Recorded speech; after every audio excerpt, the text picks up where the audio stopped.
இன்று நாம் தமிழ்நாட்டின் 10,85 லட்சம் கோடி ரூபாய் கடன் நிலையை பற்றி பேசப் போகிறோம். இது தமிழ்நாட்டின் வரலாற்றிலேயே மிகப்பெரிய கடன் தொகையாக கருதப்படுகிறது. இந்த கடன் ஏன் இவ்வளவு அதிகரித்தது? பல காரணங்கள் உள்ளன. முதலில் அரசின் செலவுகள் அதிகரித்துள்ளன. கல்வி, மருத்துவம், நலத்திட்டங்கள் போன்றவை அதிகமாக செலவிடப்பட்டுள்ளன. ஆனால் வருவாய் அதே போல் அதிகரிக்கவில்லை. அடுத்ததாக தேர்தல் வாக்குறுதிகள் நிறைவேற்றுவதற்காக புதிய திட்டங்கள் அறிவிக்கப்பட்டன. அவற்றின் செலவுகளும் கடனை அதிகரித்துள்ளன.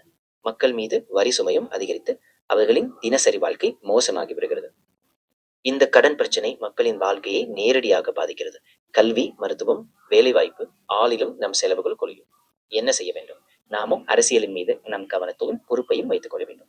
நமது வரி திட்டங்களில் கட்டுப்பாடு கொண்டு செலவுகளை கட்டுப்படுத்த நல்ல நலத்திட்டங்களை உறுதி செய்ய வேண்டும்.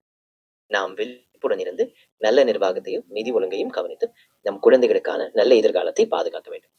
இந்த விஷயத்தை பற்றி உங்கள் கருத்துக்களை கமெண்டில் பகிருங்கள். நாமும் சேர்ந்து விவாதித்து மாற்றத்தை உருவாக்க முடியும்.